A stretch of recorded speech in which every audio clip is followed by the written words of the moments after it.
Bonsoir mon frère, bonsoir mes sœurs. Je viens ce soir avec un message très important. Je ne sais pas pourquoi le Christ m'a dit de vous avertir. Il m'a dit de vous dire que il faut que vous soyez méfiants.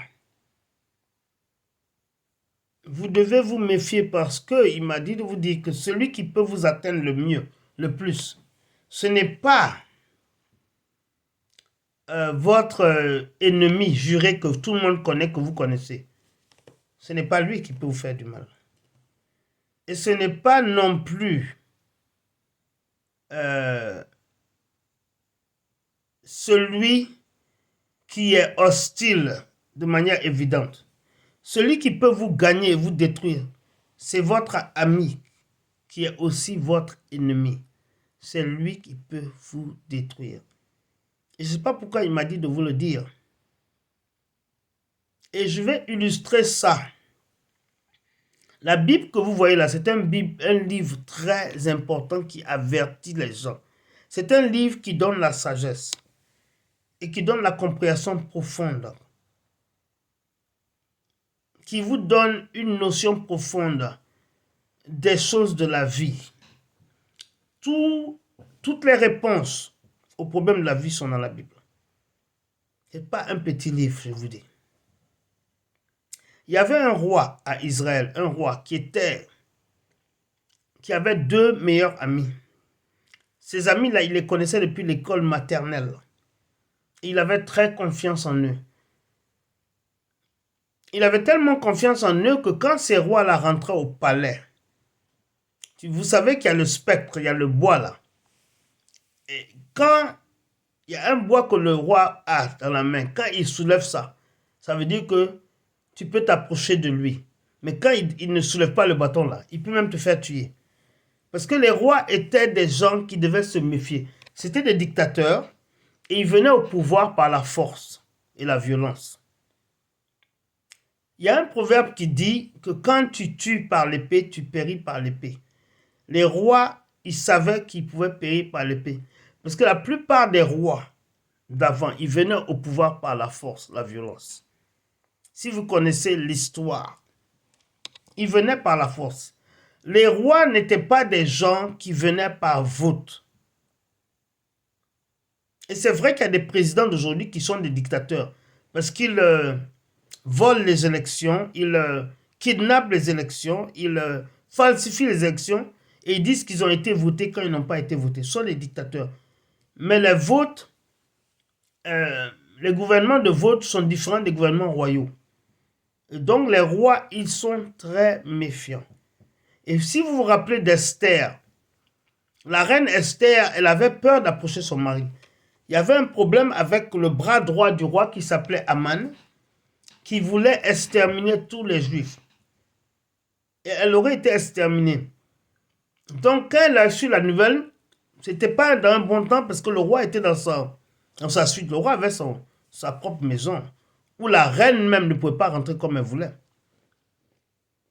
Et donc, elle devait venir d'une manière inattendue vers le roi. Elle avait peur. Parce que les rois, quand tu venais comme ça, ils se disent que oui, cette femme vient me tuer, ou cet homme-là, il vient me tuer. Ils étaient très méfiants. Et donc, tu ne pouvais pas aller chez le roi d'une manière inattendue. Tu devais l'avertir. C'était très dangereux. Parce que les rois avaient tendance à être assassinés. Mais Esther a dit, si je meurs, je meurs.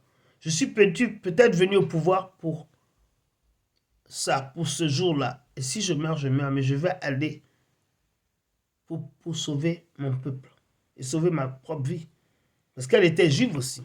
Et le roi avait déjà accepté qu'on devait tuer tous les juifs.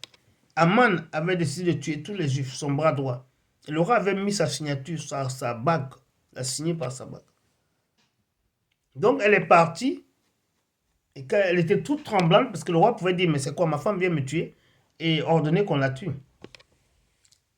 Mais Dieu merci, ce jour-là, elle avait jeûné, et Dieu a écouté sa prière, elle a prié. Et le roi a soulevé son bâton, dit qu'il a laissé s'approcher. Elle s'est approchée de lui.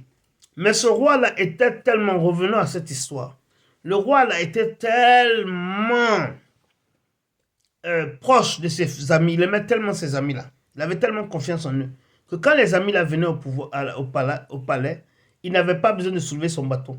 Les gardes savaient que ceux-là, quand ils viennent, ne m'emmerdaient pas, laissez-les passer. C'était ce genre d'arrangement. Donc, le problème, c'est que les deux meilleurs amis du roi ne l'aimaient pas vraiment. Comme nous, souvent, on a des amis qui ne nous aiment pas. Mon frère, ma soeur, des fois, ton meilleur ami ne t'aime pas. Et qui peut te détruire plus que ton proche? Qui peut te détruire? Donc, le meilleur ami, les deux sont rentrés, ils ont décidé de tuer le roi. Sont rentrés à l'aise, on les a même pas bloqués à la porte. Ils sont partis dedans, ils ont fait un travail bien fait. Ils ont assassiné le roi. Il était dans la douche. Ils sont rentrés dans la chambre, le salon, ils sont partis tout à fait dedans. Ils sont même rentrés dans sa douche. Tu vois, ils étaient à l'aise avec le roi. Le roi était tout nu dans la douche. Ils ont pris le sabre, ils l'ont poignardé du dos et le sabre est sorti devant. Ils ont tué le roi. Un très bon roi d'Israël. Quand j'ai lu ça, je dis ça. Ça, ce sont des messages. C'est pour ça que je vous conseille de lire, apprenez à lire la Bible. Vous allez comprendre beaucoup de choses. Et ils sont partis, ils ont marché. Tranquillement, ils connaissaient toutes les portes de derrière. Les portes du palais. Parce que les palais royaux étaient faits d'une manière que tu pouvais tout t'échapper. Il y avait beaucoup de portes. Ou si on venait attaquer le roi, il pouvait fuir. Il y avait ce genre de portes-là. Et ceux-là savaient ça. Donc ils se sont sauvés et ils ont tué le roi. Un très bon roi qui avait trop confiance. C'est pour ça que la Bible dit qu'il faut... La Bible dit que maudit soit celui qui appelle le bien le mal et le mal le bien. Quand tu as quelqu'un qui est ton ennemi, que toi tu trouves qu'il est bon, et tu ne vois pas les signes qu'il est mauvais, je suis sûr que les gens n'étaient pas bons. Parce qu'il y a toujours un signe si une personne, que la personne n'est pas bonne. Mais il y a beaucoup de gens sur la terre, quand ils voient le mal, ils trouvent ça normal. Quand ils voient le mal, ils trouvent ça normal. Quand ils voient la méchanceté, ils trouvent ça normal. Ça dit qu'ils n'observent même pas les signes que quelqu'un est mauvais. Et Dieu a dit, Jésus a dit de vous dire, de vous méfier. Mon frère, ma soeur, tu n'es pas en train d'entendre ce message pour rien. Fais attention, je suis sûr que toi là, tu écoutes ça pour une raison. Il faut apprendre à te méfier. Il y a beaucoup de gens qui ont été tués par leur père. Leur propre père, oui. Par leur propre maman, leur propre frère, leur mari, leur femme. Parce que c'est des gens qui ne faisaient pas attention. Je ne dis pas que tous les pères, tous les mères, tous les frères, tous les soeurs sont des assassins. Mais il y a beaucoup de gens qui sont très mauvais. Et il y a des gens, quand ils voient quelqu'un qui est mauvais, même si c'est ma mère, elle est bonne, ils ne veulent pas accepter que la personne est méchante. C'est mon mari, il est bon. C'est ma soeur, elle est bonne. Faites attention. Faites attention. Vous pouvez mourir très tôt dans votre vie si vous êtes ce genre de personne. La Bible dit, maudit est celui qui appelle le mal le bien et le bien le mal. Qui voit quelqu'un de méchant et qui dit que celui-là, il est bon. Il y a beaucoup de gens comme ça. Oh, il est bon, il a seulement des symptômes d'humeur. Oh, il est bon, mais quand il a des maux de tête. Oh, elle est bonne, mais quand elle a ses règles. Ne mourrez pas avant votre temps. Hein? Méfiez-vous. Voilà le message que j'ai pour vous aujourd'hui. Même le roi David de la Bible, qui était son plus grand ennemi? Ce n'est pas le roi Saul. Le roi Saul qui était son beau-père. Un beau-père qui voulait tuer. Il voulait le tuer pour rien. Alors que lui, il aimait beaucoup son beau-père. Et regardez même le roi David. C'est qui l'a chassé de son royaume? Qui l'a poursuivi, qui voulait le tuer? Son propre fils Absalom. Et c'est qui a couché avec toutes ses femmes? Son propre fils. Faites attention. Si vous avez des gens, même dans votre famille, qui sont méchants, méfiez-vous. Il ne faut pas dire parce que c'est mon frère, c'est ma soeur, c'est ma femme, c'est mon mari. Mais vous pouvez mourir. Parce que qui peut te tuer, qui peut te faire du mal, qui peut t'empoisonner plus facilement que ton proche? Et je ne sais pas pourquoi, mon frère, ma soeur, ce message-là, tu es en train d'écouter ça. Il y a une raison, hein? Ne sois pas naïf. Il y a une raison pour laquelle tu écoutes ça. Jésus même m'a dit de t'envoyer ce message. Et je vais te dire quelque chose. Moi, les messages que j'envoie là, ce n'est pas moi qui me lève pour décider, je vais parler de ça, aujourd'hui je vais parler des fleurs, aujourd'hui je vais parler d'attaquer un poisson. Ce n'est pas ça. Je prie et je demande au Christ de me dire, donner un message. Et il me donne un message et je le transmets.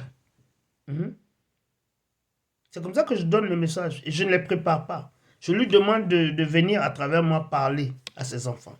Et mon frère, ma soeur, il y a une raison pour laquelle tu entends ça. Et je te conseille de te méfier. De prier que Dieu te montre ton ennemi et que Dieu te montre surtout l'ennemi qui est ami, celui qui est dangereux. Voilà. Maintenant, s'il y a quelqu'un qui m'écoute, qui ne connaît pas le Christ, on ne sait jamais l'heure de la mort. Je veux vous guider à le recevoir. Répétez après moi. Seigneur Jésus, viens dans ma vie. Deviens mon sauveur personnel.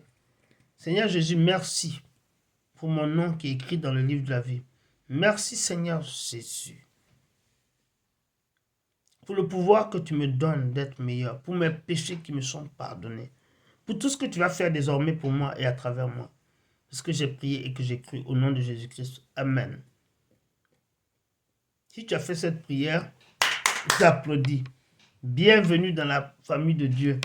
Je suis fier de toi. Je vous aime. Je vous embrasse. Je t'aime, je t'embrasse.